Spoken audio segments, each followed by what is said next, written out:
दोस्तों, मैं आप सभी को श्रवण कुमार की कथा सुनाने का प्रयास करूंगा और ध्यानपूर्वक सुनें।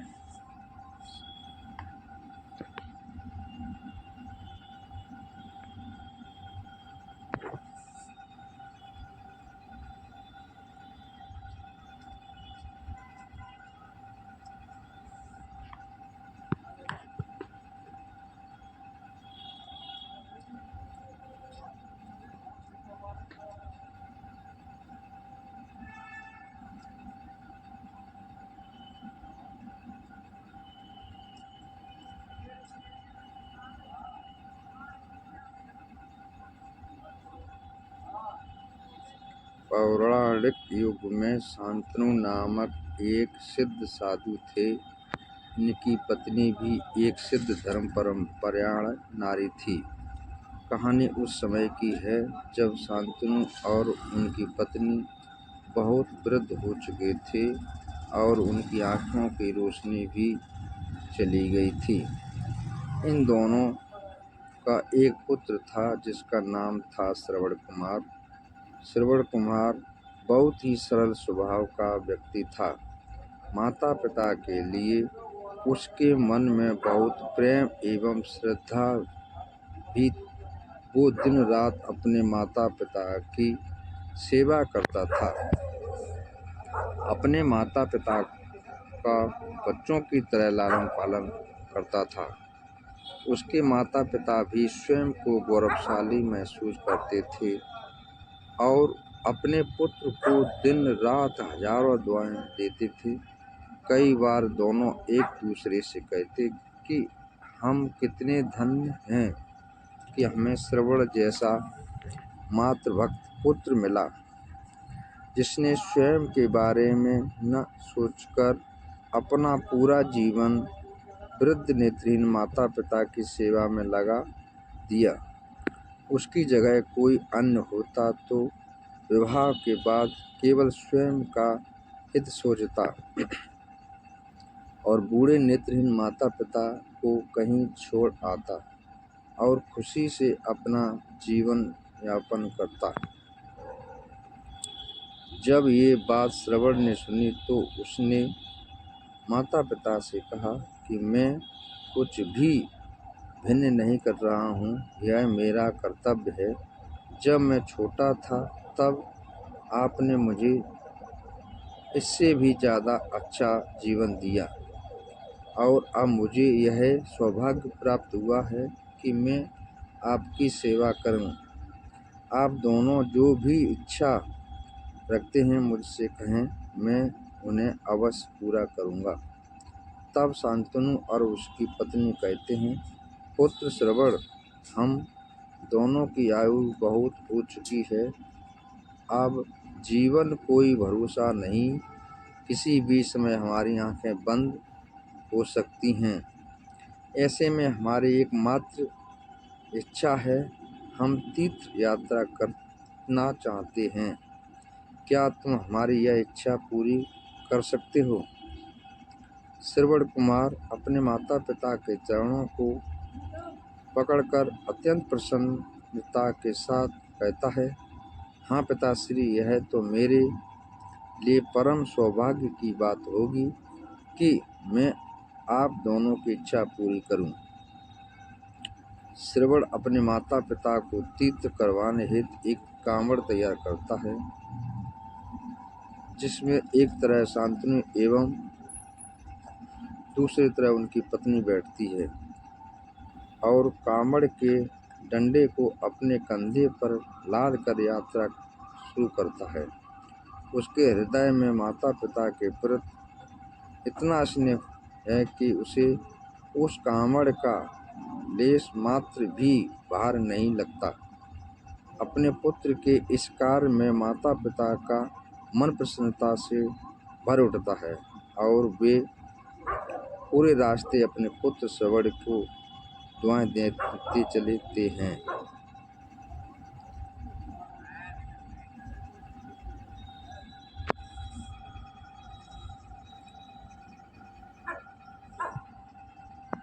तीर्थ करते समय जब वे तीनों अयोध्या नगरी पहुँचते हैं। तब माता पिता श्रवण से कहते हैं कि उन्हें प्यास लगती है। श्रवण कांवड़ को जंगल में रखकर हाथ में पत्तों का पात्र बनाकर सरयू नदी से जल लेने जाता है। उसी समय उस वन में अयोध्या के राजा दशरथ आखेट पर निकलते थे और उस घने वन में वह हिरण को शिकार बनाने के लिए उसके पीछा कर रहे थे। तब ही उन्हें घने जंगल में झाड़ियों के पार सरयू नदी से पानी के हलचल की आवाज़ आती है। उस हलचल को हिरण के पानी पीने की आवाज़ समझकर महाराज दशरथ शिकार के उद्देश्य से तीर चला देते हैं और उस तीर से श्रवण कुमार के हृदय को आघात पहुंचता है, जिससे उसकी मुँह से पीड़ा भरी आवाज़ निकलती है, जिसे सुन दशरथ तुरंत रह जाते हैं और उन्हें अनहोनी का एहसास होता है और वे भागकर सरयू नदी के तट पर पहुंचते हैं, जहां वे अपने तीर को श्रवण के हृदय में लगा देखा भयभीत हो जाते हैं और उन्हें अपना भूल का एहसास होता है। दशरथ श्रवण कुमार के समीप जाकर उससे क्षमा मांगते हैं।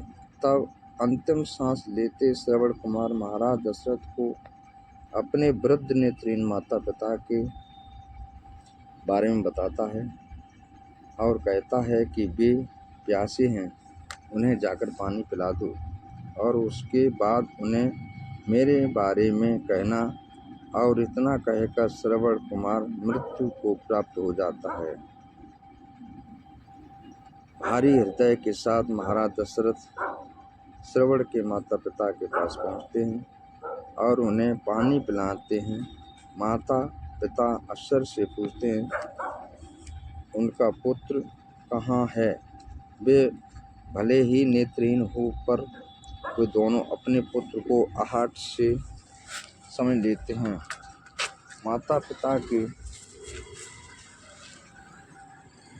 प्रश्नों को सुनकर महाराज दशरथ उनके चरणों में गिर जाते हैं और बीती घटना को विस्तार से कहते हैं। पुत्र की मृत्यु की खबर सुनकर माता पिता रोने लगते हैं और दशरथ से उन्हें अपने पुत्र के पास ले जाने को कहते हैं।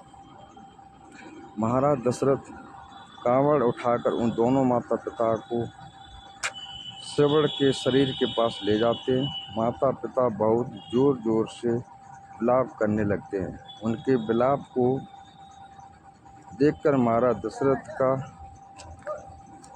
अत्यंत ग्लानि का आभास होता है और वे अपनी करने की क्षमा याचना करते हैं।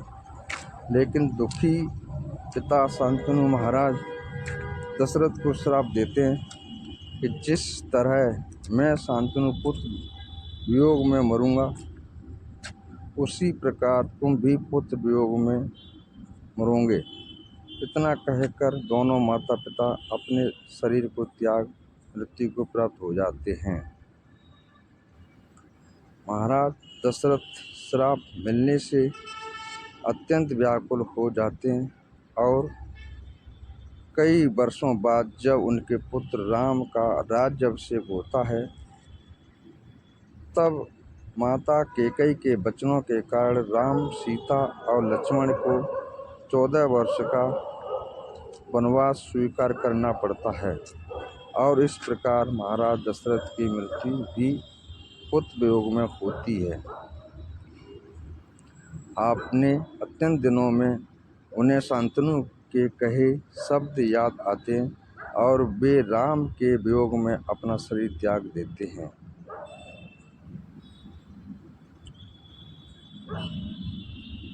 दोस्तों, इस प्रकार श्रवण कुमार की कथा यहाँ पर हम संपन्न करते हैं।